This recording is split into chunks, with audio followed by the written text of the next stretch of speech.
So the next force we are going to study is tension. यहाँ पे क्या लिखा है? Tension in string, tension in string, flexible body, या rope या थ्रेड बोल सकते हैं, राइट. अब इसको समझने के लिए ऐसा समझो कि मान लो ये तुम्हारा गला है, राइट. तुम्हारे गले में क्या है? चेन है. तुम्हारे नहीं तो किसी और की होगी. इस चेन को उठाओ और इस चेन को ना तुम पुश करो. अगर तुम इसको पुश करोगे तो तुम्हें क्या पता चलेगा कि यहाँ पे ना स्लैकिंग हो रही है, राइट. और इस स्लैकिंग की वजह से जो टेंशन है that is equal to zero. अगर जो इस चेन को तुम पुश करोगे और वहीं अगर जो इस चेन को तुम खींचोगे ना, तो यहाँ पे क्या हो जाएगा? टेंशन डेवलप हो जाएगा. That will not equal to zero. ये बिल्कुल सीधी हो जाएगी. तो इस चीज से आपने क्या समझा कि we can't push the wire. हम किसी वायर को पुश नहीं कर सकते. जैसे ही आप उसको पुश करोगे उस केस में स्लैकिंग हो जाएगी और स्लैकिंग की वजह से tension where that will equal to zero, right. और ये पॉसिबल हो सकता था कब? जब अगर जो हम किसी मेंबर में कर रहे होते या फिर किसी बार में या फिर किसी बीम में. तो इस पूरे कंक्लूजन से हम एक ही चीज समझ सकते हैं कि it is a tension. Basically क्या है? It is a pulling force. जो टेंशन है वो एक पुलिंग फोर्स है. तो फर्स्ट पॉइंट हम क्या लिख सकते हैं? It is a pulling force, right. ये समझ आगे हम लिख सकते हैं पुलिंग फोर्स. दूसरा, tension always acts along the string. Third point, it is always away from the body. या फिर आप लिख दो सिस्टम, राइट. इन दो पॉइंट को समझने के लिए हम एक छोटा सा एग्जांपल लेते हैं, राइट. मान लो ये दो मास है, ये दो मास है और ये कनेक्टेड है एक पुली से, कनेक्टेड है एक पुली से.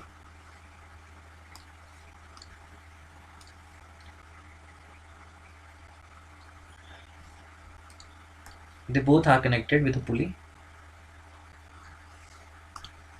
और ये पुली कनेक्टेड है एक सपोर्ट से.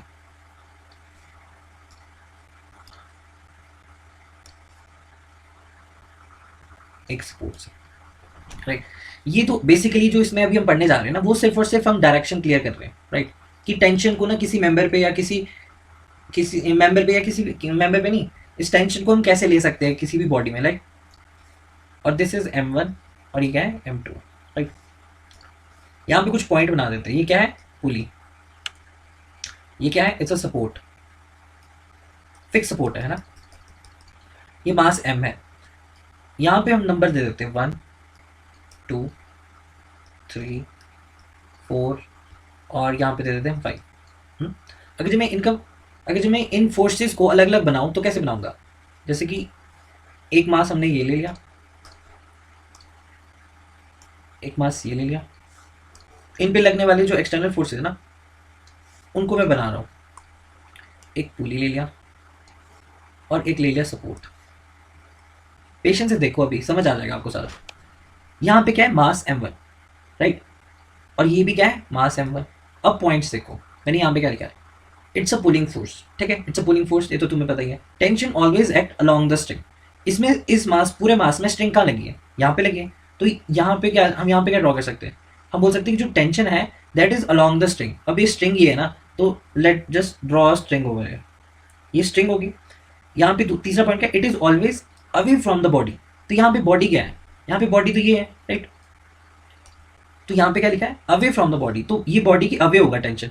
यानी ये बोला कि जो टेंशन है वो अलोंग द स्ट्रिंग तो होता ही है, साथ में लिखा है कि अवे फ्रॉम द बॉडी. तो बॉडी से अवे, तो हम बोल सकते हैं away from the body.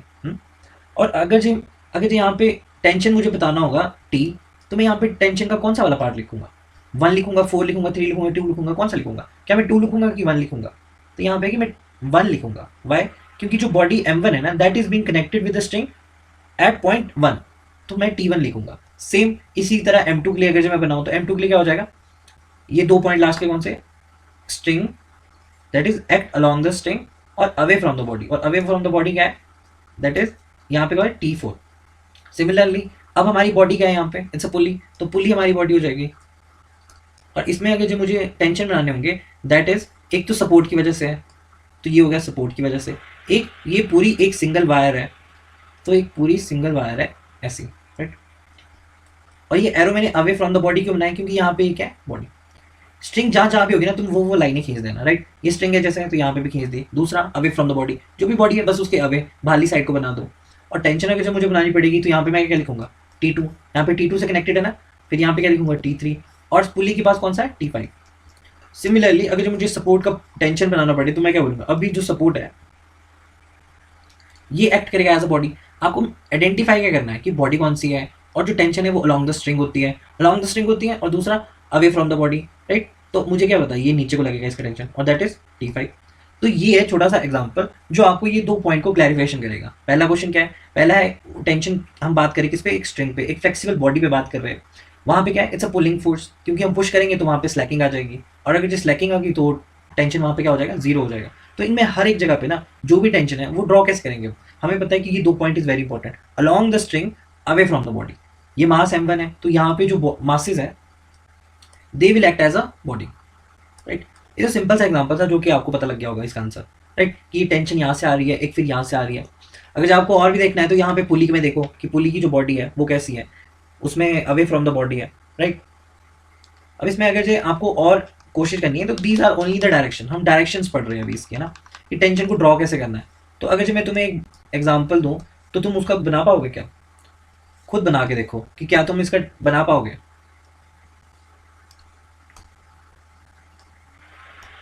Right. मान लो ये कनेक्टेड है एक सपोर्ट से, this is connected to a support, और यहाँ पे ये पुली भी कनेक्टेड है, ये वाली पुली भी कनेक्टेड है, और यहाँ पे कनेक्टेड है एक मास,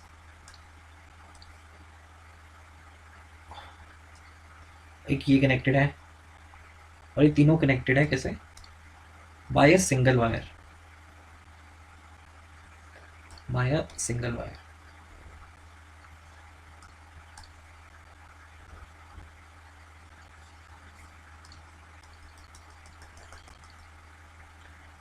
यहाँ पे एक मास है और एक यहाँ पे भी मास है, ठीक है। एक यहाँ से भी एक मास है, एक ये भी बना लो, राइट। M1, M2, M3, और दिस इज अ सपोर्ट। अब वो जो 3 पॉइंट है ना उनको ध्यान में रख के पहले तो वीडियो को पॉज करो और फिर जाके इनके टेंशन बनाओ। और यहाँ पे अगर तुम्हारे को प्रॉब्लम है तो मैं यहाँ पे पॉइंट्स लिख देता हूँ, क्या क्या पॉइंट्स है, that is T2, T1, right.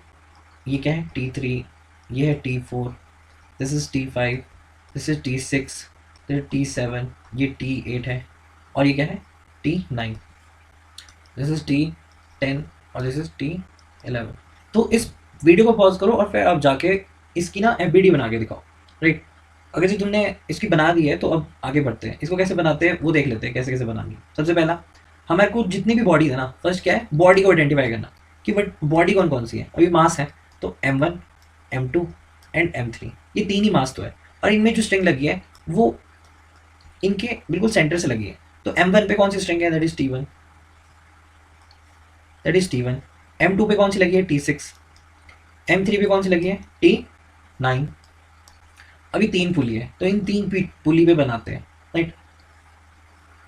एक ऊपर को गई, इसमें एक नीचे को गई, और यहाँ पे away from the body. Basically क्या है, अवे फ्रॉम द बॉडी। जितना भी सिस्टम बना रहा है तो उसमें ये बताना चाहिए कि अवे फ्रॉम द बॉडी है, away from the body along the string, away from the body along the string, away from the body along the string, right. तो यहाँ पे क्या बन जाएगा फर्स्ट में, दैट इज यहाँ पे T11 आ जाएगा।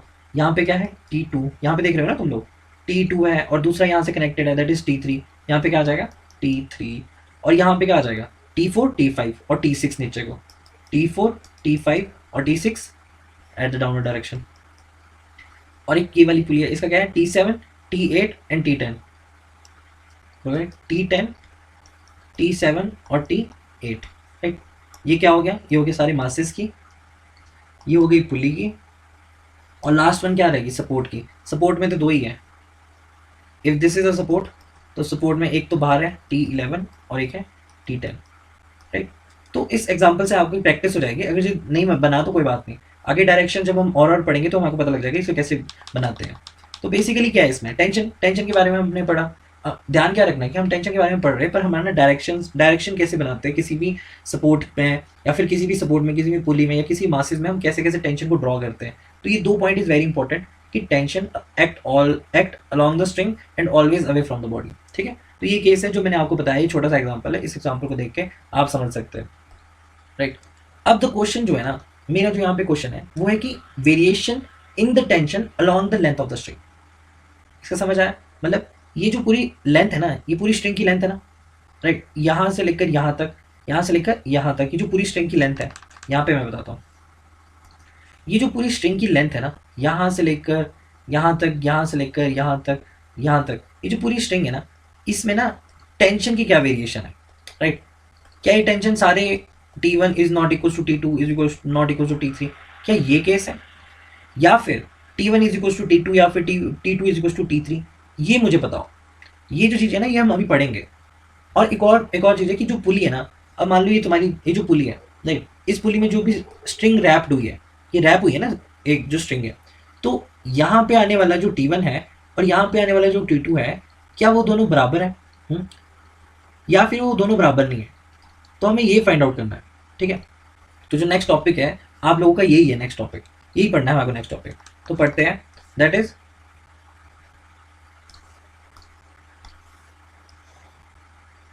क्या है, यहां पे लिखते हैं variation in tension along the string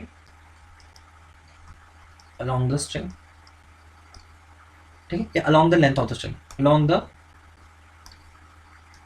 length of the string। Ultimately ना हमारे को सिर्फ और सिर्फ इनकी जो रिजल्ट है ना, दैट इज इंपॉर्टेंट यहाँ पे, राइट, रिजल्ट इज इंपॉर्टेंट। इस पूरी एनालिसिस को अगर तुम स्किप भी कर दोगे तो कोई फायदा है, कोई भी मतलब इसका कोई नुकसान नहीं है आपका, बस आपको ना जो रिजल्ट है ना वो ध्यान में रखना है। तो हम क्या लेते हैं, हम एक छोटा सा सिस्टम लेते हैं, उस सिस्टम में मान लो ये पुली है और इससे आने वाले दो स्ट्रिंग है, दो स्ट्रिंग नहीं, sorry, it's a one string, right, ये एक स्ट्रिंग है और अलग अलग मास यहाँ पे लगे हुए हैं, लाइक M1, और दूसरा मास क्या है, दैट इज M2, और ये पुली भी कनेक्टेड है to the support, right, to the support. यहाँ पे क्या है, दिस इज M1 और ये क्या है, M2। मान लो ये जो सिस्टम है ना, दिस इज अ सिस्टम, ये एक मूविंग सिस्टम है। मूविंग सिस्टम कैसे है, फॉर एग्जांपल ये 5 किलो का है, 5 kg, और ये 10 kg का है, राइट। तो आपको क्या पता है कि जो पुली अगर ये एक से कनेक्टेड है तो यहाँ पे एक एक्सेलरेशन होगी, दैट इज ए, और सेम एक्सेलरेशन से ये नीचे भी आ रहा होगा, राइट। इतना तो समझ सकते हैं ना आप कि एक सपोर्ट है, और इस अगर जी एक्सेलरेशन ऊपर, अगर जी मास जो है ये क्या है, एक पुली से कनेक्टेड है दूसरी पुली से जो कि भारी है, तो वो उसको अपनी डाउनवर्ड डायरेक्शन में खींचेगी, राइट। और अगर जो ऐसा केस है तो इस केस में अगर जो एनालिसिस करनी है तो ये एक ही स्ट्रिंग में एट पॉइंट 1 एंड पॉइंट 2, इस पूरी स्ट्रिंग का मेरे को एनालाइज करना है कि इसमें क्या चेंजेस आएंगे, राइट। तो हमने बोला कि अगर जो हम इसका फ्री बॉडी डायग्राम बनाए ना, free body diagram of string, free body diagram of string 1 to portion, right. तो इसका फ्री बॉडी डायग्राम कैसे बना पाएंगे? फ्री बॉडी डायग्राम क्या है, बेसिकली जो भी एक्सटर्नल फोर्सेज है ना, जो भी एक्सटर्नल फोर्सेज है किसी सिस्टम में लगने वाली, जैसे कि यहाँ पे लगने वाले टेंशंस, वो एक्सटर्नल फोर्सेज हो गए, तो हम उनको ड्रॉ करेंगे, that is known as a free body diagram. तो हम सबसे पहले क्या बनाते हैं, कॉज, और एक बनाते हैं हम इफेक्ट। ये चीज़ें आगे बहुत काम आएगी, इसलिए बहुत ध्यान से सुनो इसको, राइट, कि हम पहले कॉज बना रहे हैं। तो सबसे पहले ये जो पोर्शन है ना, इस पोर्शन को ही हम यहाँ पे ड्रॉ कर लेते हैं, राइट। ये पोर्शन है, यहाँ पे क्या था, T1, यहाँ पे क्या है, ये है 1 पॉइंट, और दूसरा क्या है, दिस इज 2 पॉइंट, राइट। अब मुझे बताओ यहाँ पे बॉडी क्या है, इस पूरे केस में अगर जो मुझे क्या बनाना है, यहाँ पे क्या दिख रहा है आपको, वेरिएशन बताओ टेंशन में। तो अगर जो मुझे इसका टेंशन बनाना है तो वो मैं किस डायरेक्शन बनाऊंगा, यहाँ पे बॉडी क्या है, ये एक्ट एज अ बॉडी होगा ना, अलॉन्ग द स्ट्रिंग, तो ये along the string and away from the body, यहाँ पे क्या हो जाएगा, along the string and away from the body. तो यहाँ पे मैं अगर जब मुझे T1 बनाना पड़े तो मैं ऐसे बनाऊंगा T1, राइट, और इसके भी अवे फ्रॉम द बॉडी में T2 बनाऊंगा। अब मैंने जो फर्स्ट फोर्स बढ़ाई थी, दैट इज, फर्स्ट फोर्स क्या है बताओ, यस, वेट। फर्स्ट फोर्स जो है दैट इज वेट। अभी जो वेट है ना, ये डाउनवर्ड डायरेक्शन में एक्ट करेगा, राइट। तो इस वेट को भी ड्रॉ कर लो कि हाँ इस स्ट्रिंग का कोई वेट होगा, राइट। तो इसका जो कॉज है वो ये फोर्सेज है, जो इफेक्ट है दैट इज इस पूरी स्ट्रिंग को दोबारा से बनाओ, मतलब ये वाली सब फोर्सेज मत बनाओ, पर ये जो स्ट्रिंग है ये बनाओ, और स्ट्रिंग क्या है दैट इज 1 and 2। अब इस पूरी स्ट्रिंग में ना एक एक्सेलेरेशन लग रहा है, वो एक्सेलेरेशन कौन सा है, डाउनवर्ड डायरेक्शन में, तो हम यहाँ पे क्या बनाएंगे एक एक्सेलेरेशन। ये जो वेट है that is 1/2 of the string, यहाँ पे लिख दो weight as a 1/2 of the string. तो बाय द अभी मैंने न्यूटन के लॉज तो मैंने पढ़ाए नहीं है, पर फिर भी जितना आपने 9-10 में पढ़ा है उससे तो आप निकाल ही सकते हैं थोड़ा बहुत, ठीक है। बेसिकली क्या है, न्यूटन की जो सेकंड लॉ है ना वो यहाँ पे लगेगा, न्यूटन का सेकंड लॉ यहाँ पे लगेगा, यानी जिस डायरेक्शन में एक्सेलरेशन है ना उसी डायरेक्शन, जिस डायरेक्शन में एक्सेलरेशन है ना उस डायरेक्शन में लगाते हैं हम F external force is equal to mass into the acceleration, right. अगर ये वेक्टर है दिस इज आल्सो वेक्टर। आपको अगर ये निकालना है तो हमें ऐसे निकालना पड़ेगा, अभी हमने पढ़ा नहीं है लेकिन स्टिल आपने जो पहले पढ़े होंगे आप उससे भी तो थोड़ा बहुत समझते हैं। तो फॉर एग्जांपल ए की डायरेक्शन क्या है, एक्सेलरेशन की डायरेक्शन क्या है, डाउनवर्ड एक्सेलरेशन, और यहाँ पे क्या है T2। तो जो डाउनवर्ड डायरेक्शन में होंगे वो क्या हो जाएंगे पॉजिटिव, और जो ऑपोजिट डायरेक्शन में क्या हो जाएंगे that is negative, right. Direction की बात कर रहा हूँ मैं, जो ऊपरली साइड को होंगे वो नेगेटिव होंगे, तो इसको हम कैसे लिख सकते हैं एज जो एफ एक्सटर्नल फोर्स है the summation of F external force. तो जितनी भी फोर्सेज है ना उन सब का क्या करना है समीशन, समीशन यानी सम करो सारी जो है। तो हम यहाँ पे लिख सकते हैं बाय न्यूटन सेकेंड लॉ, यहाँ पे एक्सेलरेशन की डायरेक्शन क्या है पॉजिटिव, तो हम ऐसे लिख सकते हैं T2, देखो ध्यान से देखना क्या देगा T2 प्लस, अब जो वेट है दैट इज mg, वो भी तो नीचे को एक्ट कर रहा है ना, कर रहा है कि नहीं 1/2, तो इसका जो वेट है that is also acting downward, तो हम यहाँ पे लिख सकते हैं m मास 1/2 इंटू जी, राइट। लिख सकते हैं कि नहीं मास 1/2 इंटू जी, क्योंकि हम मास जो है वो किसका ले रहे हैं इस पूरी बॉडी का ले रहे हैं 1/2 जी, माइनस ऑपोजिट डायरेक्शन में क्या है that is T1 is equal to यहाँ पे क्या है मास, अब मास कौन सा है यही same mass that is m12 into acceleration, right. मतलब अभी पढ़ाया नहीं है Newton second law, but still आप अभी जितना पढ़ाया उससे लगा सकते हैं आप इसको, बाद में जब आपका न्यूटन सेकंड लॉ क्लियर हो जाएगा तो आप आसानी से लगा पाओगे। तो इस केस में अगर जब हम इसको रीअरेंज करें तो हम क्या लिख सकते हैं T2 minus T1 is equal to m12, right, m12, और ये उधर आ जाएगा that is a minus g. ये आ गया हमारे पास आंसर, और इस आंसर से आप क्या बता सकते हो, इस आंसर से आप क्या बता सकते हो कि जो T2 है ना that is not equal to T1, है ना। हमने क्या बोला था, अगर जब हम ऊपर देखें तो हमने क्या बोला था कि अगर जब हम एनालाइज कर रहे हैं तो हमें ये पता करना चाहिए कि ये जो पुली है ना इस पुली के साथ कनेक्टेड ये जो सारी स्ट्रिंग है, मतलब एक ही स्ट्रिंग है ये, इस पूरी स्ट्रिंग में जो T1 है या T2 है या T3 है क्या वो बराबर है। अगर जी वो बराबर है तो तब तो बहुत ईजी हो जाएगा, हम हर जगह क्या लिखेंगे T1 सॉरी T लिख देंगे, राइट, यहाँ पे अलग हो जाएगा। लेकिन बट हमें क्या पता चला यहाँ पे कि T2 is not equal, T2 जो है अगर जो T2 है that is not equal to T1, right. और एग्जामिनर क्या बोलता है, ये क्या है mass of the body, mass of the string है, राइट। इसको क्या लिख सकते हैं आप mass of the string, mass of the string of 1/2 portion. तो जो एग्जामिनर होगा ना वो कभी भी आपको ना स्ट्रिंग का मास नहीं देगा, जो भी स्ट्रिंग है दैट इज उसका मास नहीं देगा वो कभी भी, it will not give the mass of the string. तो उस केस में जो मास है that will be equal to 0, क्योंकि अगर जो वो नहीं दे रहा तो इसका मतलब क्या है मास है ही नहीं ना, पूरे एग्जाम में पूरे इंजीनियर मैकेनिक्स में कभी भी नहीं देगा, तो ये हमेशा याद रखो।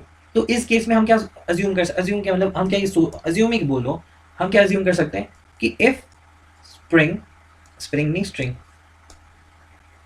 इफ स्ट्रिंग इज मासलेस, तो उस केस में जो मास है that is mass of 1/2 string will be equals to 0। तो अगर ये 0 हो जाएगा तो ये पूरा टर्म क्या हो जाएगा 0, फिर आंसर क्या आ जाएगा, तो इक्वेशन क्या बन जाएगी कि T2 is equals to T1, right.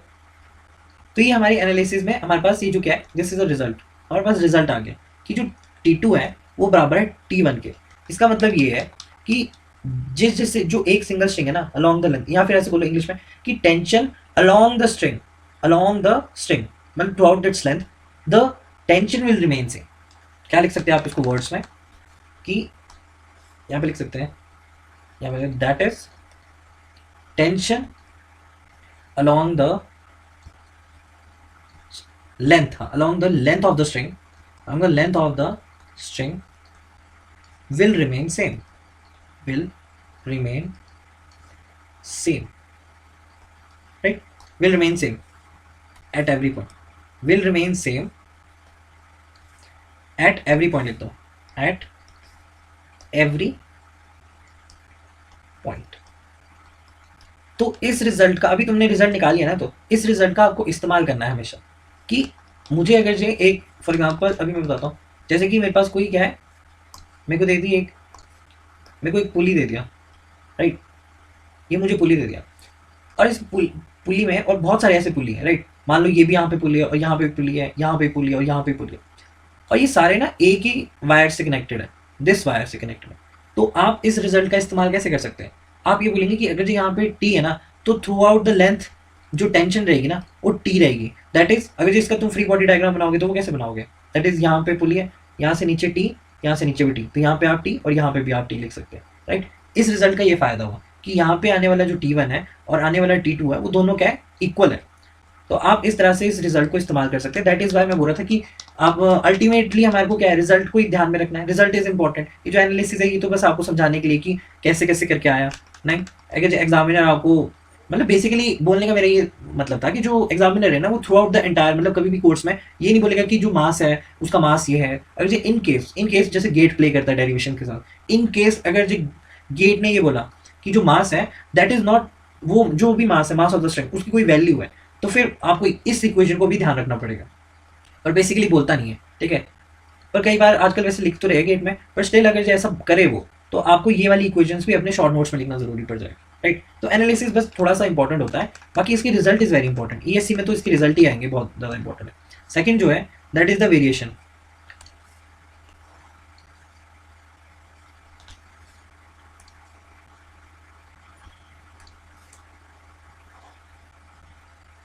Second क्या है,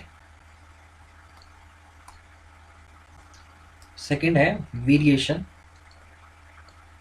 in tension of string which is wrapped over a pulley surface, right. क्या दिख रहा है आपको, क्या लिखा है यहाँ पे,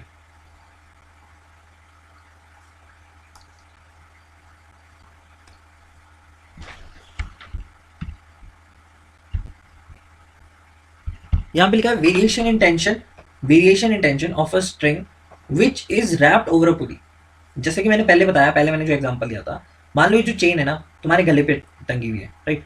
तो इसमें अगर ये तुम्हारा गला है, राइट, ये जो चेन है तुम्हारे गले में टंगी हुई है, तो ये जो चेन है this is wrapped over a pulley, मतलब रैप्ड ओवर योर नेक, ये यहाँ पे रैप्ड है। इसको अच्छे से बनाते हैं,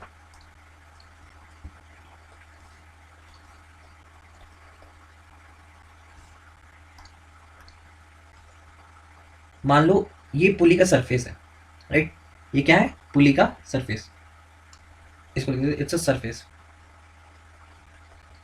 और इसके ऊपर है ये वायर, थोड़े से डिस्टेंस में बना रहा हूं मैं, है ना, इसके ऊपर है ये वायर, दैट इज इसका टेंशन क्या होगा यहाँ पे, T1 और ये T2। माई क्वेश्चन इज कि T1 is equal to T2 और T1 is not equal to T2, right. ये फाइंड आउट करना है हमारे को कि T1 जो है वो T2 के बराबर है। अगर ये किसी सरफेस के ऊपर जो पुली है वो रैप्ड है, मुझे ये फाइंड आउट करना है कि, और यहाँ पे हमने अजम्पशन क्या लिया था पहला, हमारा पहला अजम्पशन क्या है ये भी देखना है ध्यान से। हमारा पहला अजम्पशन है द स्ट्रिंग इज मासलेस, ये हमारा फर्स्ट अजम्पशन है, और इस अजम्पशन से क्या हो जाएगा, ये हम यूज करेंगे हर जगह, ठीक है, इसका हम इस्तेमाल करेंगे हर जगह कि if the string is massless, तो यहीं पे लिख देते हैं कि स्ट्रिंग इज मासलेस, जो स्ट्रिंग है वो मासलेस है, राइट, और ये सरफेस है, इसकी टेंशन है, this is the angle of wrap, that is theta, और एक यहाँ पे म्यू है, और म्यू क्या है, coefficient of friction, it's a coefficient of friction. वैसे इसकी बहुत बड़ी वो जो है इसके ऊपर ना बहुत बड़ी डेरिवेशन है, उस डेरिवेशन को अगर से हम करेंगे ना तो उसका कुछ फायदा नहीं है। मैं बेसिकली रिजल्ट ही बताना चाहता हूँ आपको, वैसे मैं करवाता भी हूँ उसको, पर मैं भी रिजल्ट ही बताना चाहता हूँ, राइट। यहाँ पे आप और भी चीज़ लिख लो, जैसे कि थीटा। थीटा क्या है यहाँ पे? Angle of wrap, that is angle of wrap. Basically तो रिजल्ट ही इंपॉर्टेंट है ना, रिजल्ट ही हमारा लगता है हर जगह। हम कभी भी इसकी पूरी डेरिवेशन को करते नहीं है। वैसे यहाँ पे T1 क्या है? That is tension side. और T2 क्या है? It's a slag side, right. तो आपको ना सिर्फ और सिर्फ रिजल्ट ही इंपॉर्टेंट है। बाकी ये सब चीज़ें जो है, ये कॉफिशिएंट ऑफ फ्रिक्शन तो आपको हमने पहले ही पढ़ा रखा है, राइट। इस सरफेस और पुली के बीच में जो फ्रिक्शन प्रोड्यूस हो रहा है, that is known as unit coefficient of friction, right. उसकी वैल्यू ही है। And theta is the angle of wrap, right. एक बार अगर फॉर एग्जांपल ये तुम्हारी रिस्ट है, राइट, उसमें एक बार रैप कर दिया तो दैट इज 2 पाई, दूसरी बार रैप कर दिया तो दैट इज 4 पाई, ऐसे ऐसे 6 पाई, और वैसे ऐसे करके 10 पाई, राइट। हमें तो बस वही करना है कि हमें तो इसका रिजल्ट पता होना चाहिए, क्योंकि हमारा जो क्वेश्चन है उसमें सिर्फ रिजल्ट ही आता है।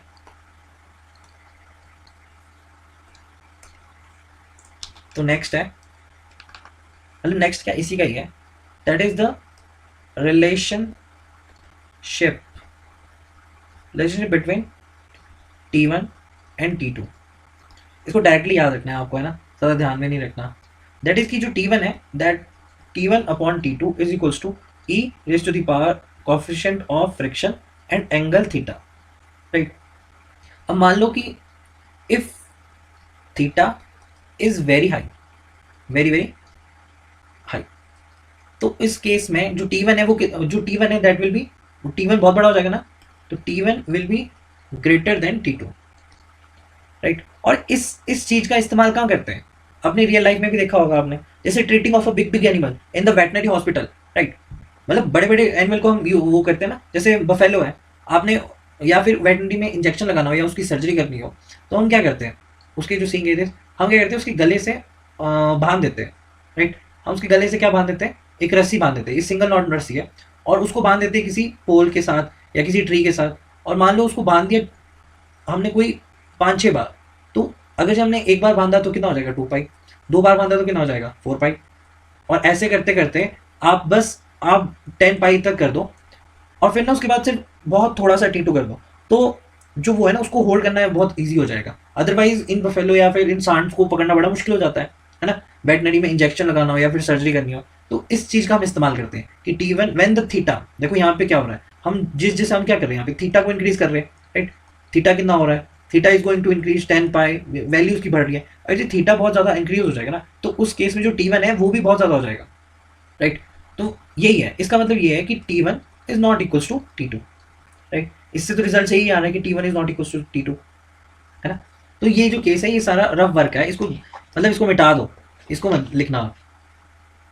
तो इसका जो कंक्लूजन है वो हम लिख सकते हैं। इसका कंक्लूजन से पहले हम एक अजम्पशन लेंगे, ठीक है। हम एक अजम्पशन क्या लेंगे कि इफ पुली, यहाँ पे लिखना इफ, यहाँ पे लिखते हैं हम क्या, इफ पुली, जो पुली है ना उसी के ऊपर तो है, क्या लिखा है यहाँ पे, ये पुली के ऊपर ही तो, ये क्या है, पुली का सरफेस है ना। मान लो कि ये पुली जो है ये फ्रिक्शनलेस है, तो उस केस में म्यू क्या हो जाएगा, नीचे लिखते हैं if pulley is frictionless, if pulley is frictionless, तो उस केस में म्यू की वैल्यू क्या हो जाएगी, फ्रिक्शनलेस है ना, तो म्यू की वैल्यू क्या हो जाएगी, म्यू की वैल्यू क्या हो जाएगी 0, और ई रेज़ बार 0 क्या होगा 1, तो उस केस में जो T1 है that is equals to T2। तो इससे रिजल्ट से क्या निकल सकता है हमारा, इससे रिजल्ट से हम निकलेगा कि जैसे ये पुली है, राइट, तो ये जो पुली है ना, इस पे इस साइड लगने वाला टेंशन भी T सेम होगा as compare to this T2, right. T1 और T2 में कोई अंतर नहीं होगा, T1 और T2 में कोई अंतर नहीं होगा, राइट। आप इसको एज ए रिजल्ट भी लिख सकते हैं, in the entire engineering mechanics, in the entire engineering mechanics string is massless and pulley is frictionless,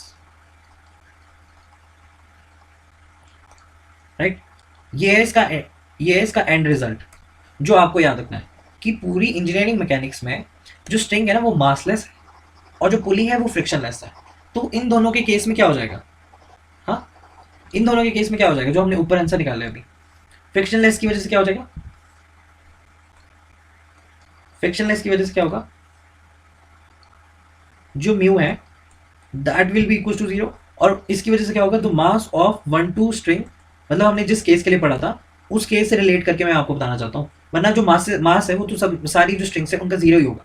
उस केस में T1 is equal to T2, यानी पुली पे जितनी भी स्ट्रिंग है, जैसे कि for example T and T, ये दोनों सेम है। दूसरा, इस पूरी स्ट्रिंग पे अलॉन्ग द लेंथ जो T1 है that will be remain same, जो टेंशन है वो सेम ही रहेगी। अब हमारे को ना इस क्वेश्चन को, अब यही क्वेश्चन जहाँ पे हमने ये क्या लिखा था, आ गया ये पूरा केस जो है, इसमें जिसमें भी हमने T1 T2 लिखा था या फिर ये लिखा था, इसमें हम क्या लिख देंगे, T1 is equal to T2, simple सी बात।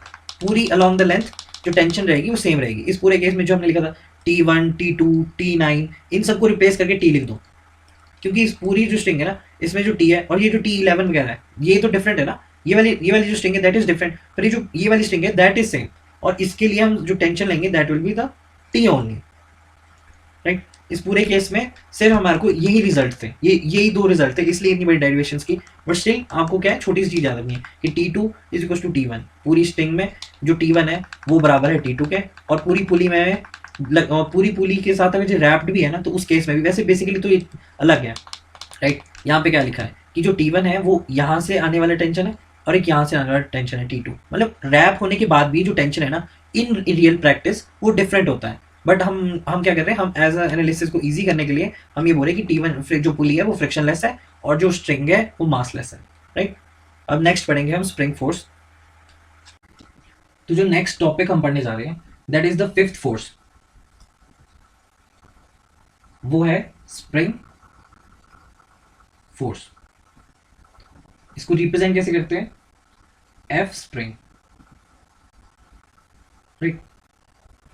जैसे कि हमने पढ़ा अभी टेंशन में पढ़ा कि जो टेंशन है वो और सिर्फ पुलिंग फोर्स है, राइट। बट जो बात कर रहे हैं हम स्प्रिंग फोर्स की, अब हम स्प्रिंग की बात कर रहे हैं, यानी स्प्रिंग ऐसे, राइट। इसको आप कंप्रेस भी कर सकते हो और आप इसको इलोंगेट भी कर सकते हो, राइट। इन दोनों केसेस में कर सकते हैं। तो हम इसको अगर लिखना चाहे तो हम कैसे लिखेंगे डेफिनेशन में, कि it is a pulling force और पुशिंग फोर्स, राइट। इसकी जो वैल्यू होती है, वैल्यू क्या होती है, that is F spring is equals to S into delta x, right. कई बार आपने देखा होगा इस S की जगह पे F स्प्रिंग जो है that can also be represented as K into delta x, right. तो ये वैल्यू है किसकी, F स्प्रिंग की, जहां पे S और K क्या है, where S and K is equals to the stiffness और spring constant, राइट। आपको स्प्रिंग फोर्स पता लग गया कि it's a pulling force and pushing force. F spring is equals to S, ये S है यहाँ पे है ना, S into delta x and K into delta x, जहां पे मैंने बोला कि S एंड K जो है ना वो स्टिफनेस है या फिर स्प्रिंग कांस्टेंट। बेसिकली मैं ना SC यूज करता हूँ इन दोनों को, अगर आप एक ही है ये, इसका मतलब है कि स्टिफनेस और स्प्रिंग कांस्टेंट। बेसिकली ये तो ज्योमेट्रिकल डायमेंशन पे डिपेंड करती है और डिपेंड करती है मटेरियल पे। ये भी लिखना चाहो तो लिख लेना, right, FNS। And the next one जो यहाँ पे क्या है, that is this delta x. Now this delta x क्या है, that is equals to, it's a change in length with respect to its free नहीं, its natural, और natural को फ्री भी बोल सकते हैं आप, है ना, इट्स नेचुरल लेंथ। नेचुरल का मतलब क्या है, मतलब जहां पे ना जो स्प्रिंग है वो वैसी की वैसी है, ना तो उसमें एक्सटेंशन हुआ हुआ है ना तो उसमें कंप्रेशन हुआ हुआ है, राइट। नेचुरल का मीन्स क्या है, जो नेचुरली जैसे प्रेजेंट की जाती है, मतलब जो नेचुरली पाई जाती है। कैसे पाई जाती है एक्सप्लेन, जिस उसमें ना इलोंगेशन होता है ना उसमें कुछ होता है, तो that is known as the delta x. तो यहाँ पे डेल्टा एक्स क्या बोल रहा है, it's a change in length, मतलब लेंथ में कितना चेंज हुआ with respect to its natural free length. Basically हम क्या चाहते हैं ना, हम चाहते हैं कि डेल्टा एक्स हम तब देखें, हम ये देखना चाहते हैं कि डेल्टा एक्स में कितना चेंजेस आया with respect to natural free length ताकि हम बता सके कि एफ और स्प्रिंग कितना है, मतलब फोर्स स्प्रिंग जो स्प्रिंग फोर्स है वो कितना है, मतलब चेंजेस आने के बाद स्प्रिंग में फोर्स कितना चेंजेस आया, स्प्रिंग में फोर्स चेंजेस कितने आए और उसका जो इफेक्ट है वो फोर्स में किस तरह से रिप्रेजेंट करेंगे, राइट। तो बेसिकली हमने क्या फाइंड आउट करना है, हमें बस दो कंडीशन देनी है। पहली, अगर जब डेल्टा एक्स जो है वो इलोंगेट हो रहा है, और दूसरा डेल्टा एक्स जब हम कंप्रेसिव नेचर का देख रहे हैं। तो अभी देखते हैं हम डेल्टा एक्स में क्या चेंजेस आएंगे। बेसिकली आपको समझ आ गया ना मैं क्या बोलना चाह रहा हूँ। मैं बोलना चाह रहा हूँ कि जो स्प्रिंग फोर्स है ना उसको हम रिप्रेजेंट करते हैं इस तरह से, राइट, एस डेल्टा एक्स, और या तो हम के डेल्टा एक्स से रिप्रेजेंट करते हैं, जहाँ पे एस क्या है, स्टिफनेस, और स्प्रिंग कांस्टेंट है, और जो डेल्टा एक्स है ना वो लेंथ में चेंज है, मतलब स्प्रिंग के लेंथ में कितना चेंज आया, और उसकी वो भी उसके with respect to its natural length. और फिर हम देखना चाहेंगे कि एफ स्प्रिंग की जो वैल्यू है वो क्या कैसे आती है, ठीक है। और बेसिकली हम यहाँ पे ना अभी हम देख रहे हैं, एक तो हम देख रहे हैं इसकी वैल्यू, और दूसरी देख रहे हैं हम द डायरेक्शन, हम ड्रॉ कैसे करेंगे, राइट। तो डायरेक्शन इज वेरी इंपॉर्टेंट। तो हम पहला केस लेते हैं, दो केस है इसके। पहला केस क्या आ गया, if delta x elongation, right, delta x elongation. तो बेसिकली में जो स्प्रिंग है ना, इलोंगेशन का केस क्या है ये तो पता ही होगा आपको कि जब हम इलोंगेट करते हैं तो क्या आता है। इलोंगेट कैसे होती है कोई स्प्रिंग, उसको खींचते हैं, दोनों साइड से खींचेंगे तो क्या होगा, वो इलोंगेट होगी। तो इसका मतलब क्या है, यहाँ पे क्या लग रहा है, पुलिंग। तो यहाँ पे क्या लिख सकते हैं, जो स्प्रिंग फोर्स होगी that will B pulling. In that case जब हम इलोंगेट करें ना तो उस केस में जो स्प्रिंग होगी वो क्या होगी, पुल हो रही होगी। और जब पुल हो रही होगी ना तो उसमें हम बात करना चाहते हैं डायरेक्शन की, राइट। तो हम डायरेक्शन कैसे बताएंगे, हम बोलेंगे अलोंग द, जैसे हमने टेंशन में बताया, along the spring, along the spring and away from the from a body, from a body and system, right. अब इसको डिफाइन करने के लिए एक एग्जांपल लेते हैं, ठीक है। ये मैंने एक एग्जांपल ले लिया, ये मान लो ये स्प्रिंग है अटैच्ड, ठीक है, और ये एक मास है, ये एक मास है, ये इसकी क्या है, दस, ये इसकी नेचुरल लेंथ, और ये मास है, और ये है इसकी एक्सटेंशन, राइट। ये बेसिकली क्या है, ग्राउंड से अटैच है, राइट। और इसकी स्प्रिंग की स्प्रिंग कांस्टेंट होगा, या तो तुम एस लिखो या तो तुम के लिखो, ठीक है। स्टिफनेस या स्प्रिंग कांस्टेंट, ये इसकी क्या है, इट्स अ फ्री लेंथ या फिर नेचुरल लेंथ बोल लो। इस केस यहां तक मान लो इसमें मास लगा ही नहीं अभी, तो इस केस में ये इसकी फ्री लेंथ है, राइट। पर जब मास लग गया ना तो इसमें जो चेंज आया ना डेल्टा एक्स का, दैट इज दिस, राइट। और अगर जो मैं कंसंट्रेट करूं, फॉर एग्जांपल मैं अभी मास के लिए बना रहा हूं कि हमें एफ स्प्रिंग बताना है, तो ये मास है। तो यहाँ पे क्या लिखा है, इट्स अ पुलिंग फोर्स, ठीक है। सबसे पहली बात तो पुल कर रही था तो इलोंगेट हो रहा है। यहाँ पे क्या लिखा है, along the spring, along the spring and away from the body and the system. इस पे स्प्रिंग, इस वाले मास को देखो ध्यान से, यहाँ पे ना स्प्रिंग किस साइड की लगी है, इसके इस साइड पे स्प्रिंग लगी है, और यहाँ पे क्या लिखा है, अवे फ्रॉम अ बॉडी और अ सिस्टम, इसके अवे। तो ये क्या हो जाएगा, दिस डायरेक्शन। तो यहाँ पे हम क्या बोलेंगे कि this will be equals to spring, F spring. Basically अगर जो मैं बोलूं सपोर्ट के लिए, तो सपोर्ट के लिए क्या बना सकते हैं, इस सपोर्ट के लिए क्या बना सकते हैं, ये सपोर्ट हो गया। स्प्रिंग किस साइड लगी है, इसके राइट साइड लगी है, तो इसकी राइट साइड लगी है, तो यहाँ पे along the spring, along the spring away from the body, तो ये बॉडी की तरह एक्ट हो जाएगा, तो away from the body will be like this, ठीक है। तो यहाँ पे बोलेंगे this is the F spring. और एक और बॉडी है इसमें, एक और बॉडी कौन सी है, देखो ध्यान से, कौन सी है एक और body, that is the spring. Spring भी तो एक बॉडी है ना, स्प्रिंग। तो स्प्रिंग बनाते हैं,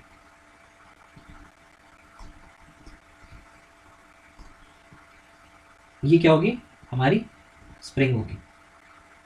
तो हमने क्या लिखा ऊपर, along the spring and away from the body. तो ये अलोंग द स्प्रिंग है and away from the body, कि दोनों साइड में क्या हो जाएगा, अवे फ्रॉम, ये क्या है, एस और के, इसको आप इस तरह से अवे फ्रॉम द बॉडी। अब मान लो आपको बोला कि सपोर्ट, और जो सपोर्ट है और जो स्प्रिंग है इनका इकट्ठे अगर जब फ्री बॉडी डायग्राम, बेसिकली क्या है, फ्री बॉडी डायग्राम है ना। फ्री बॉडी डायग्राम क्या होता है, जिसमें हम इंटरनल फोर्स नहीं बनाते, राइट। इसमें हम क्या बनाते हैं, सिर्फ एक्सटर्नल फोर्सेस बनाते हैं। तो अभी मैंने क्या बोला, सपोर्ट प्लस, अभी मैं बोला सपोर्ट प्लस स्प्रिंग बनाओ, तो इस केस में आपको फ्री बॉडी डायग्राम किस किस का बनाना है, दैट इज द सपोर्ट, ये हमारा सपोर्ट हो गया, और यहाँ पे लगने वाली स्प्रिंग का हो गया। तो जैसे ऊपर लिखा है along the spring and away from the body, तो अवे फ्रॉम द बॉडी सिर्फ और सिर्फ यही आएगा, away from the body, right.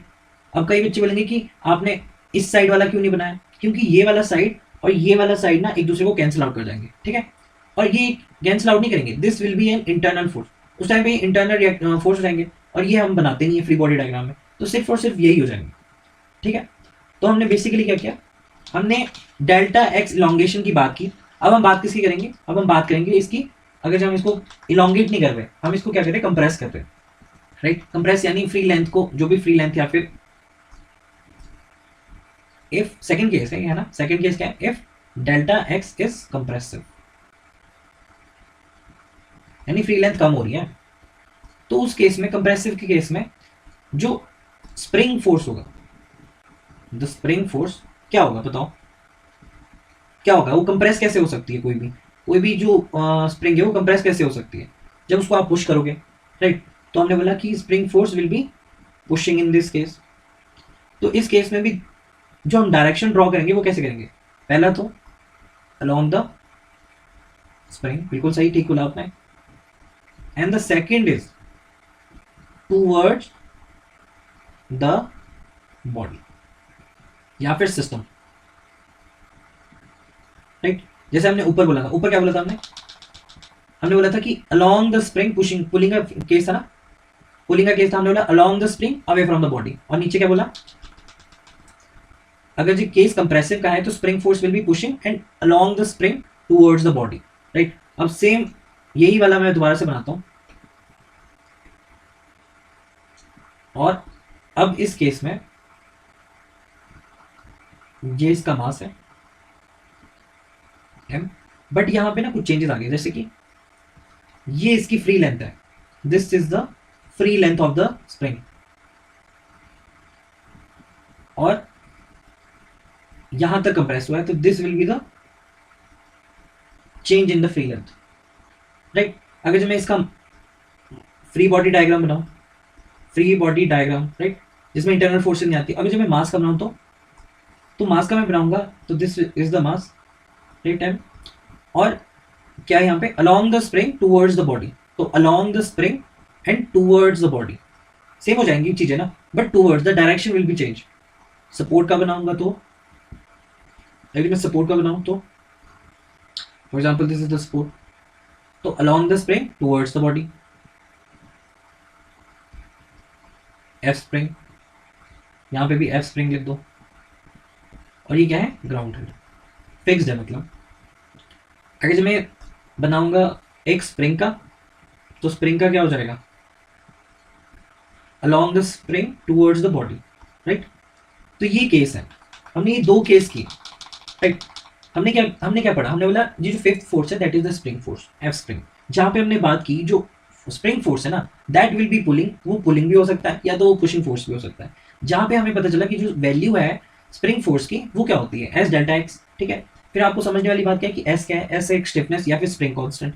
फिर आपको कोई पूछे कि डेल्टा एक्स क्या है, तो बोलेंगे change in the length with respect to natural feeling, ठीक है। और कोई बोले अगर ये डेल्टा एक्स में चेंजेस आ गए, फॉर एग्जांपल हमने इलोंगेट कर दिया, तो उस केस में जो हम फ्री बॉडी डायग्राम बनाएंगे वो कैसे बनाएंगे, अगर जी वो कंप्रेसिव इन द नेचर हुआ तो उसका हम फ्री बॉडी डायग्राम कैसे बनाएंगे। तो यही है इस स्प्रिंग फोर्स में। और हम नेक्स्ट जो पढ़ने वाले हैं दैट इज, जो हम नेक्स्ट पढ़ने वाले हैं six force, that is support reaction, ठीक है, सपोर्ट रिएक्शन। तो in our entire civil engineering में, हमारे इंटायर सिविल इंजीनियरिंग में सिर्फ दो ही सपोर्ट इंपॉर्टेंट है, that is hinge and the other is roller, right. Hinge है और रोलर है। बेसिकली ये क्या है, यहाँ पे क्या लिखा है, it's a reaction, support reaction. Reaction क्या होता है, किसी एक्शन का रिएक्शन, उसको बोलते हैं हम, राइट। तो इसको हम डिफाइन कैसे करेंगे, if we have to define it, तो हम इसे डिफाइन कैसे करेंगे, that is support reaction, support reaction can only come in those direction, ऐसे डायरेक्शन को मैं ऐसे रिप्रेजेंट करूंगा, in which the motion is restricted, a motion is, ऐसा motion is getting restricted, right. पहला क्या लिखा मैंने, support reaction can only come, come can only, अरे यार कम, कैन कम, यहां पे कम लिख दो ना, come, only come in those direction in which the motion is getting restricted. इसका मतलब क्या है, फॉर एग्जाम्पल तुम हवा में मुक्का मारो जरा, तो क्या तुम्हारे को कोई फर्क पड़ा, कोई तुम्हारा मोशन रिस्ट्रिक्ट हुआ, नहीं हुआ। अब यही मुक्का दीवार पे मारो, अब देखो तुम्हारा मोशन रिस्ट्रिक्ट हो रहा है, यस हो रहा है तुम्हारा मोशन रिस्ट्रिक्ट। यानी जब तुमने हवा में मुक्का मारा तो वहां पे कोई भी नहीं था जो तुम्हारे मोशन को रिस्ट्रिक्ट करे, राइट। बट जब तुमने दीवार पे मारा तो वहां पे तुम्हें एक रिएक्शन मिला, जिसकी वजह से क्या हुआ, तुम्हारा मोशन जो है रिस्ट्रिक्ट हुआ, राइट। और एक और चीज, द प्योर कॉज, ऐसे लिखते हैं, the pure cause, the root cause of support reaction is pushing and pulling effect on the body या फिर system, body on the system, right. The root cause of support reaction is, या तो वो pushing होगा या तो वो pulling effect होगा on the body and the system. चलो पढ़ते हैं। अब हमने दो बड़े, क्या है, एक हिंज और एक रोलर। तो फर्स्ट क्या है, hinge roll, hinge support, hinge support. Hinge support को हम रिप्रेजेंट कैसे करते हैं, इसको रिप्रेजेंट हम ऐसे करते हैं, देखिए, या तो हम एक ट्रायंगल बनाते हैं और उसके नीचे हम ग्राउंड कर देते हैं उसको, ट्रायंगल, या उसे ग्राउंड कर देते हैं, राइट। या फिर हम रिप्रेजेंट करते हैं इसको इस तरह से, राइट। ये दो ग्राफिकल रिप्रेजेंटेशन है ऑफ द हिंज सपोर्ट, ठीक है। फॉर एग्जांपल जैसे अभी मैं बना के दिखाता हूं आपको, मान लो ये बार है और यहां पे हम एक हिंज सपोर्ट बना लें, this is the hinge support, right. ये अलाउ करता है रोटेशन को, इट अलाउज द रोटेशन, ठीक है। बट अभी हमने क्या बोला, हम पढ़ रहे हैं सपोर्ट्स, और सपोर्ट्स हम में क्या पढ़ रहे हैं, रिएक्शंस। तो रिएक्शंस कब आएंगे, अगर जब आप इसको ना इस तरफ को खींचोगे ना, तो ये नहीं, ये इसको रिस्ट्रिक्ट कर देगा, इसके मोशन को रिस्ट्रिक्ट कर देगा। अगर जब आप इसको ऊपर को धक्का मारोगे तब भी इसके motion, for example like door, door कैसा होता है, आप उसको घुमा सकते हो बट आप इसको ऊपर या नीचे नहीं कर सकते। वैसे ही इसमें ना, क्योंकि ये चीज नहीं कर सकते ना, तो एक रिएक्शन आते हैं, मतलब आपको ये रिस्ट्रिक्ट कर रहा है, ये आपके मोशन को रिस्ट्रिक्ट कर रहा है, बिकॉज वहां पे रिएक्शन डेवलप हो रहे हैं। और रिएक्शन डेवलप कैसे होते हैं, एक तो यहाँ पे रिएक्शन, मान लो ये ए पॉइंट है, ठीक है, तो रिएक्शन ए वर्टिकल इस तरह से रिप्रेजेंट करते हैं, और हॉरिजॉन्टल में लाइक ये हॉरिजॉन्टल तो आर ए एच, ठीक है। आप इस तरह से रिप्रेजेंट कर सकते हैं क्योंकि आपके मोशन को रिस्ट्रिक्ट कर रहा है। तो ये रिएक्शंस है, अगर ये रिएक्शन ना होंगे तो फिर आप मूव कर सकते हो इसको, लाइक योर डोर, डोर हो गया, विंडो हो गया, उसमें हिंज लगे होते हैं, तो आप उसको ऊपर नीचे नहीं खींच सकते, आप उसको बाहर को भी खींच नहीं सकते, बस आप घुमा सकते हो उसको। वैसे ही सेम है, the horizontal support will be there and the vertical support will be there for that, ठीक है। और एक और रिप्रेजेंटेशन है लाइक दिस, आप इसको हटा के ऐसे भी बना सकते हो, ठीक है, आप इसको हटा के ऐसे भी बना सकते हो। तो ये सेम इसकी ग्राफिकल रिप्रेजेंटेशन है। दूसरा है roller, that is roller support, right, roller support. इसको आप टर्निंग पेयर भी बोल सकते हैं, इसकी अलग नाम है क्या, टर्निंग पेयर, ठीक है। हिंज सपोर्ट को हम क्या बोल सकते हैं, टर्निंग पेयर या पिन, इसको रोलर को क्या बोल सकते हैं, पिन जॉइंट। तो इसका ग्राफिकल रिप्रेजेंटेशन क्या है, अगर मुझे इसे रिप्रेजेंट करना है तो मैं कैसे करूंगा,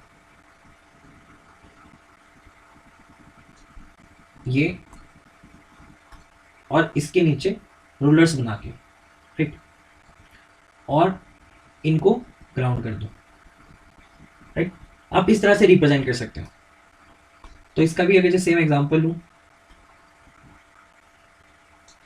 एक हॉरिजॉन्टल, ठीक है, एक वर्टिकल ले लेते हैं, एक वर्टिकल, ठीक है। अब हमें क्या बनाना है, सपोर्ट। सपोर्ट यहाँ पे मान लो ये हमने बना दिया सपोर्ट, रोलर, और ये ग्राउंड कर दिया, ठीक है। जो इसको बोलते हैं ग्राउंड कर देना, ग्राउंड से आने वाली सपोर्ट को। यहाँ पे भी हम अगर जो बनाए इसके तो क्या है यहाँ पे, इट्स अ रोलर सपोर्ट, ये आपको रिएक्शन नहीं देगा। अगर जब आप यहाँ को मूव करना चाहो ना तो इजीली हो जाएगा, ठीक है, इसको बैकवर्ड भी करना चाहो तो इजीली हो जाएगा। ये सेल्फ और सेल्फ ना एक रिएक्शन देता है, इसको ना आप ऊपर नहीं उठा सकते। तो ये एक देता है यहाँ से, दैट इज आर, ये भी ए ही है, R A vertical. Same case यहाँ पे क्या आएगा, आर ए हॉरिजॉन्टल। तो इस केस में जो आर ए हॉरिजॉन्टल है वो क्या है, 0। और इस केस में आर ए वर्टिकल क्या है, दैट इज 0। तो ये दो सपोर्ट है जिसके बारे में हमने बताया अभी। सिक्स्थ जो है, बाकी फोर्सेस सारे खत्म हो चुके हैं। Now we are going to, अब हम वेक्टर्स के बारे में पढ़ेंगे। तो आपको पता है कि स्प्रिंग फोर्स क्या है, राइट, इलोंगेशन हुई या फिर उसको कंप्रेस किया तो उसकी बेसिकली उसका डायरेक्शन हमें कैसे बनानी है वो इंपॉर्टेंट है। और जब हमने सपोर्ट रिएक्शन किए तो ये तो सपोर्ट रिएक्शन तो हमने बचपन से ही किया है, राइट, तो इसमें तो कोई दिक्कत तो आनी नहीं चाहिए। बेसिकली ये छोटे छोटे पॉइंट है ना, ये आपके अल्टीमेट बेस बना रहे हैं। आप इनका यूज अभी आगे जाके करोगे। अभी आपको ऐसा लग रहा है कि क्यों पढ़ा रहे हैं, क्या मतलब है इसका, अगर आपको ऐसा लगता है ना तो बेसिकली आप आगे कर भी सकते हैं इसको, बट स्टिल मैं आपको ऐसे करने के लिए अलाउ नहीं करूंगा। मैं सोचूंगा कि ऐसा मत करो, क्यों, क्योंकि आपको ना समझ नहीं आएगी चीजें। ये छोटी छोटी चीजें वैसे भी बहुत फास्ट करके आप पढ़ सकते हो इसे, राइट। नेक्स्ट जो है that is vector, it's most important. हमारी पूरी इंजीनियरिंग मैकेनिक्स में ना वेक्टर्स बहुत ज्यादा यूज होते हैं। लाइक फॉर एग्जांपल जैसे कि फोर्स हो गया, टॉर्क हो गया, डिस्प्लेसमेंट, वेलोसिटी या एक्सेलरेशन, और जस्ट यही है, यही सबको हम वेक्टर्स की तरह ट्रीट करते हैं। और इनको हम, इसको बेसिकली हम डिफाइन करना चाहे तो हम क्या बोल सकते हैं, it's a quantities having, basically vectors में होते क्या है, एक तो होता है मैग्नीट्यूड, राइट, और एक होता है डायरेक्शन। तो इसको हम डेफिनेशन में कैसे लिख सकते हैं, क्वांटिटी हैविंग मैग्नीट्यूड ना, quantity having magnitude and direction are called vector, are called vectors, ठीक है। और एग्जांपल लिख सकते हो आपने आगे जो लिखना है, that is example is equals to velocity हो गया, right, acceleration, torque, displacement et cetera, these are the example of the vectors. और ग्राफिकल रिप्रेजेंटेशन क्या है इसकी, graphical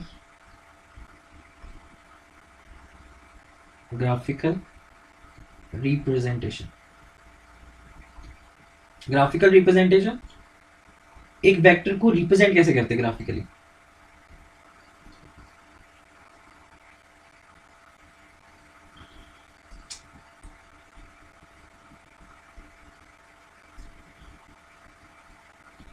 for example this, right, एक एरो से रिप्रेजेंट करते हैं, ठीक है, एक एरो से हम रिप्रेजेंट करते हैं, जहां पे जो यही है, ये पॉइंट है, that is known as the tail. ये क्या है, हेड, जहां पे क्या होता है, एरो होता है, एरो साइन होती है, ठीक है, एरो साइन लिख देंगे यहाँ। और ये वाली डिस्टेंस क्या होती है इसकी, इस चीज को बोलते हैं magnitude, magnitude of the vector, right. और डायरेक्शन क्या होगी, हमेशा डायरेक्शन, डायरेक्शन किस तरह से बनाना है, that is tail to head, right, या फिर ऐसे लिखो फ्रॉम टेल टू हेड, इसको काट दो, यहां पे लिख दो फ्रॉम टेल टू हेड। ये क्या है, graphical representation of the vector. और वेक्टर क्या बताया मैंने, जिनके पास मैग्नीट्यूड और डायरेक्शन होती है, ठीक है। मैग्नीट्यूड बेसिकली क्या, मैग्नीट्यूड जैसे कि 5 न्यूटन मैंने पहले बताया, 4 न्यूटन, ये सब मैग्नीट्यूड है, ठीक है। और इसकी डायरेक्शन क्या है, जिस तरह से, फॉर एग्जाम्पल डायरेक्शन आपको बतानी है तो किस तरह से बता सकते हैं आप direction, right, positive x, incline है, किसी भी तरह से बता सकते हैं इसकी डायरेक्शन, तो उनको वेक्टर्स बोलते हैं, positive x, positive y and opposite, right. तो दीज आर द डायरेक्शन। आप डायरेक्शन और जो मैग्नीट्यूड है उनसे आपको वेक्टर को दिखाना है, ठीक है। और जो नेक्स्ट है that is graphical symbolical, symbolical representation, ठीक है, कि सिंबॉलिकली हम कैसे रिप्रेजेंट करते हैं। सबसे पहली बात क्या था, it's a magnitude and the direction, ठीक है, दो चीजें होती है ना वेक्टर के पास। मैग्नीट्यूड को किस तरह से दिखा सकते हो आप, या तो आप ए वेक्टर और मॉड लगा दो, ए वेक्टर या तो मॉड लगा दो, और या सिंपली आप ए लिख दो, that will be the magnitude. और फॉर एग्जांपल अगर मुझे ए वेक्टर का बताना है तो ए वेक्टर को मैं किस तरह से रिप्रेजेंट करूंगा, उसका मैग्नीट्यूड मैं ऐसे दिखा सकता हूँ, और डायरेक्शन जो है वो मैं आगे बताऊंगा यूनिट वेक्टर से बताते हैं, और जिसका साइन होता है that is cap sine, right. तो हमने क्या बोला, सिंबॉलिकल रिप्रेजेंटेशन इसका ऐसा है। तो यहाँ पे क्या लिख सकते हैं हम, एक नोट लिख दो यहाँ पे, नोट कि वेक्टर जो है ना, मान लो ये कोई वेक्टर है, चलो लिख लो पहले इसको, any vector can be shifted to any place, या anywhere to any place provided its magnitude, मतलब वेक्टर का बोल रहा है ये, its magnitude and direction, its magnitude and direction remain same. For example जैसे मैंने बोला कि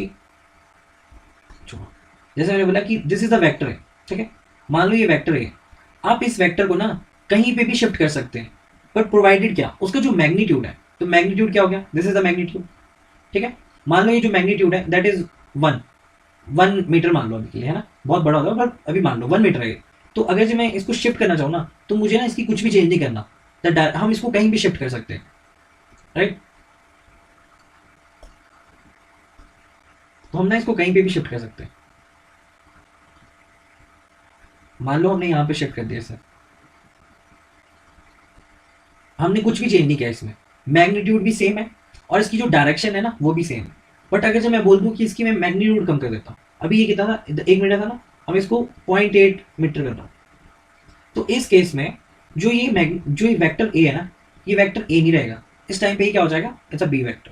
और इसके अगर मैं डायरेक्शन चेंज कर लूँ, फॉर एग्जाम्पल मैंने ऐसे रिप्रेजेंट कर दिया, तो इट विल बी चेंज। तो यहाँ पे बोल रहा है कि कोई भी वेक्टर ना कहीं पे भी किसी भी प्लेस में, एनी प्लेस, मतलब अपनी कॉपी में ही, any place can be shifted provided इसका जो मैग्नीट्यूड है और जो डायरेक्शन है वो दोनों सेम होनी चाहिए। आपको ये दोनों इंपॉर्टेंट पॉइंट है कि मैग्नीट्यूड के साथ साथ डायरेक्शन भी जो है वो सेम ही रहनी चाहिए, ठीक है।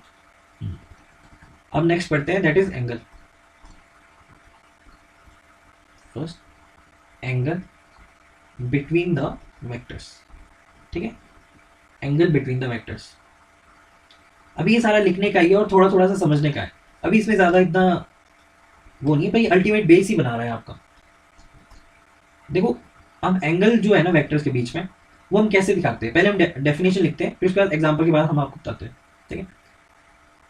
मिनिमम एंगल, क्या लिखा मैंने, minimum angle, that is very important, इसको ध्यान रखना कि मिनिमम एंगल होगा between the vectors at a point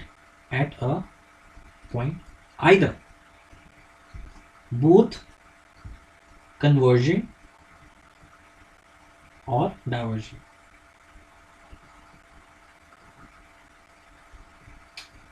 both converging और डाइवर्जिंग, ये डी है और ये वी है, राइट। अब मैं बोलता हूं कि मैंने दो वेक्टर्स ले लिए, फॉर एग्जांपल ये मैंने ए वेक्टर ले लिया और ये दूसरा वेक्टर है, ये मैंने बी वेक्टर ले लिया, राइट। अब क्या बोला मैंने, angle between the vectors at a point either both converging और डाइवर्जिंग। तो अभी केस लेते हैं डाइवर्जिंग का, ठीक है, डाइवर्जिंग। आपको सबसे पहले क्या करना है, आपको सबसे पहले ना एक पॉइंट बनाना है, ठीक है। अब मान लो तुमने पॉइंट को ये बना दिया, ठीक है, एट अ पॉइंट। अब यहाँ पे क्या बोला है, सबसे पहली बात कि हम ना किसी भी वेक्टर को कहीं पे भी शिफ्ट कर सकते हैं, पर एक चीज होनी चाहिए कि वो ना उसका जो मैग्नीट्यूड है और उसकी डायरेक्शन है that is are not going to compromise, वो वैसे के वैसे ही रहने चाहिए, ठीक है। तो हमने क्या किया, या तो वो डाइवर्जिंग हो ना, डाइवर्जिंग हो, या तो वो कन्वर्जिंग हो। तो ए वेक्टर को मैं यहाँ पे लिख देता हूँ सेम बिल्कुल, ये मैंने ए वेक्टर बना दिया, और दूसरा बी है, बी मैं यहाँ पे बना रहा हूँ, ठीक है। तो ये क्या हो गया, ए वेक्टर एंड बी वेक्टर। अब क्या है, डेफिनेशन देखते हैं दोबारा से, it's a minimum angle between the vectors at a point either both converging और डाइवर्जिंग। तो अब मुझे बताओ इसमें मिनिमम एंगल कौन सा है, ये वाला, ये वाला। अब बताओ मुझे इन दोनों में से मिनिमम एंगल कौन सा है, ये वाला, ये वाला। तो डेफिनेटली ये तो नहीं है ना, दिस इज नॉट मिनिमम, ये मैक्सिमम हो जाएगा। मिनिमम कौन सा है, ये वाला। तो यही क्या हो जाएगा, the angle between the vectors, right. अब एक और एग्जांपल लेते हैं, इससे ज्यादा, या फिर यही लेते हैं। अब ये क्या था, डाइवर्जिंग का केस था, अब कन्वर्जिंग का केस लेते हैं, कन्वर्जन, राइट। तो आपको सबसे पहले क्या करना है, सबसे पहले आपको एक पॉइंट लेना है और उस पॉइंट में आपको क्या करना है, जैसे ये है, तो ये क्या है, कन्वर्जन, तो अब हम उनको कन्वर्जिंग डायरेक्शन में दूसरा बी पी भी एम को बना देते हैं। तो what is the minimum angle, ये पूरे कनेक्ट है एक दूसरे के साथ, ठीक है, दीज आर कनेक्टेड, ठीक है। तो इन दोनों के बीच में मिनिमम एंगल कौन सा, क्या ये वाला मिनिमम एंगल है या ये वाला मिनिमम एंगल है, आप बताओ कौन सा है मिनिमम एंगल।